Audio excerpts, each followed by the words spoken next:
안녕하세요. 이스라엘 최연아 선교사입니다. 오늘은 여러분들과 함께 살인자의 추억이라는 제목으로 사무엘하 11장에 나온 내용을 가지고 함께 은혜를 나누겠습니다. 구약 성경에서 가장 유명한 내용이고 사건이 바로 사무엘하 11장입니다. 아마 설교나 성경 공부를 통해서 이 사건을 모르시는 분들은 아마 없으실 거라고 생각합니다.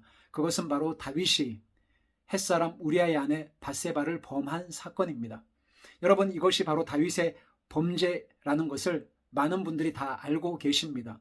저는 오늘 여러분들과 함께 나누고 싶은 것은 다윗이 지은 그 범죄를, 다윗이 이것을 감추기 위해서, 은폐하기 위해서 어떻게 반응했는지, 어떻게 행동을 했는지를 주목하고 싶습니다. 그래서 이것이 결국은 하나님의 진노와 심판을 가지고 올 수밖에 없었는데, 오늘 이 본문의 말씀을 통해서 오늘을 살아가는 저와 여러분들이 말씀 앞에 더 깨어있고 우리 삶이 성찰되어지는 그런 복된 시간이 되었으면 좋겠습니다. 다윗이 밧세바를 범하죠. 그리고 밧세바는 임신을 하게 됩니다. 그리고 자신이 임신했다는 사실을 다윗 왕한테 알리게 됩니다. 여러분, 다윗은 알았습니다. 이 아이가 나의 아이라는 것을 알았죠. 이것을 감춰야 됐습니다. 은폐해야 했습니다. 어떻게 은폐를 하려고 했을까요? 첫 번째는 전쟁 중에 있던 그런 우리아를 불러옵니다. 요압에게 기별을 해서 거기에 햇사람 우리아라고 하는 사람이 있는데 얼른 예루살렘으로 불러 올려라. 그래서 우리아가 도착을 했죠. 그리고 안부를 묻습니다. 정말 안부가 궁금해서 물었던 것이 아닙니다. 다윗은 자신이 지은 죄를 감추기 위해서 그렇게 실행을 한다라는 것입니다. 그것이 첫 번째 일이었고요. 두 번째 일은 사무엘하 11장 8절입니다. 그가 또 우리아에게 이르되 너 집으로 내려가서 발을 씻으라 하니 우리아가 왕궁에서 나가매 왕의 음식물이 뒤따라 가니라. 이것이 바로 두 번째 일이었습니다. 다윗은 우리아에게 이렇게 회유를 합니다. 집에 내려가서 너의 발을 씻으라 라고 이야기를 합니다. 여러분, 집에 내려가서 발을 씻으라 라는 의미는 의역하면 내 아내와 동침하라 이 뜻입니다. 아내와 잠자리를 가져라 라는 말입니다. 우리아는 충분히 그렇게 할 수 있었죠. 전쟁 중에 아니었으면 얼마든지 할 수 있는 일이었습니다. 그렇지만 신명기 율법에 의하면 전쟁 중에는 부정한 일을 해서는 안 되고 그리고 여인과 가까이 하면 안 된다는 것이 신명기 율법의 하나님의 말씀이었습니다.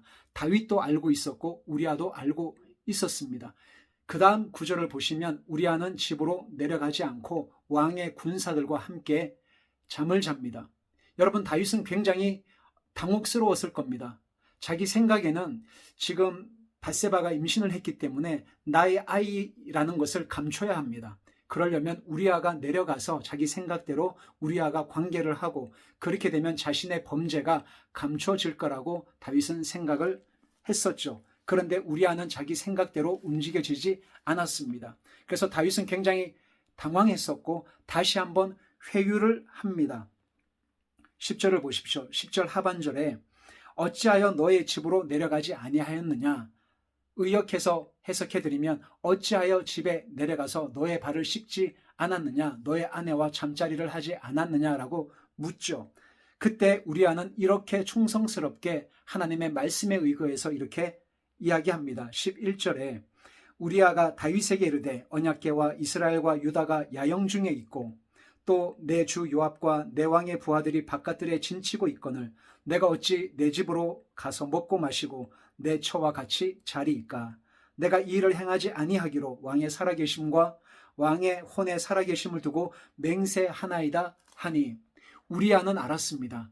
전쟁 중에는 신명기 율법에 의해서 하나님은 거룩하신 분이고 이걸 어떻게 할 수 있습니까? 우리아가 이렇게 이야기를 하죠. 지금 전쟁 중에 하나님의 언약궤, 하나님의 임재를 상징하는 언약궤가 우리 진영 중에 있습니다. 이 말은 이 전쟁은 우리에게 속한 전쟁이 아니라 바로 거룩하신 하나님의 전쟁이라는 것을 우리아는 말하고 있는 것이죠. 하나님은 거룩한 분이기 때문에 나도 아내를 만나고 싶지만 아내와 잠자리를 한다는 것은 율법을 어기는 부정한 일이 되기 때문에 나는 그렇게 할 수 없습니다 라고 우리아는 그렇게 이야기를 한 것입니다. 이 이야기를 들은 다윗도 이 율법을 알았을까요? 몰랐을까요? 당연히 알고 있었습니다. 그렇지만 우리아가 가서 아내와 잠자리를 하게 되면 너는 율법을 어겼기 때문에 그것을 문제 삼아서 우리아를 죽일 수 있는 무서운 범죄였습니다. 다윗은 그렇게 우리아를 회유하려고 했던 거죠. 말이 통하지 않자 다시 한 번 더 회유를 하죠. 두 번에 걸쳐서 회유를 합니다. 13절을 보십시오. 다윗이 그를 불러서 그로 그 앞에서 먹고 마시고 취하게 하니 저녁 때에 그가 나가서 그의 주의 부하들과 더불어 침상에 눕고 그의 집으로 내려가지 아니한지라. 우리아는 다윗 왕이 율법을 어겨라, 네 아내와 잠자리를 같이 하라, 상도 주고 선물도 주고 술자리도 마련해 주지만 두 번이나 거절을 합니다. 왜냐하면 그것은 하나님의 율법에 어긋나는 범죄였기 때문에 그렇습니다.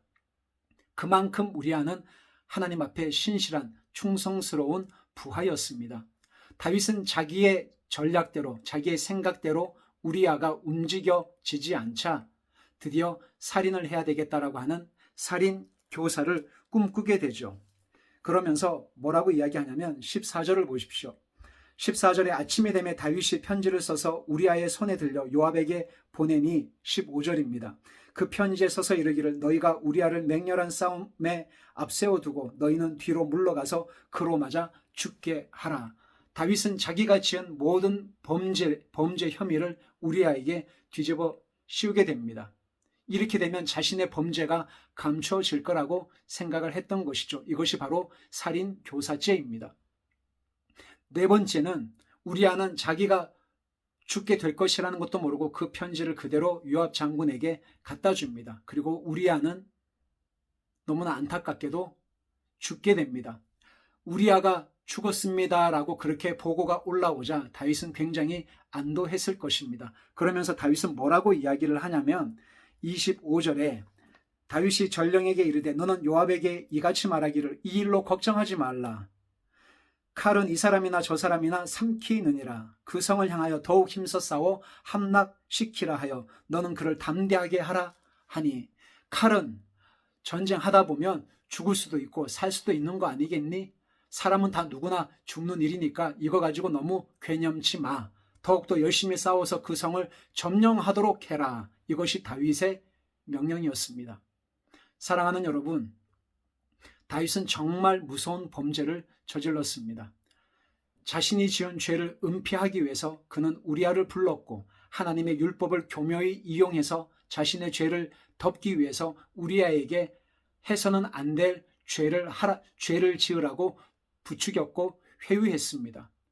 우리아는 그 율법대로 그렇게 하지 않겠다라고 한 그 우리아를 살인 교사로 다윗은 교묘하게 우리아의 생명을 뺏게 되었습니다. 이 일로 말미암아 하나님은 여러분들이 잘 아시는 것처럼 진노하고 다윗의 집안은 하나님의 무서운 심판 가운데 직면하는 그런 아픈 사건을 경험하게 됩니다.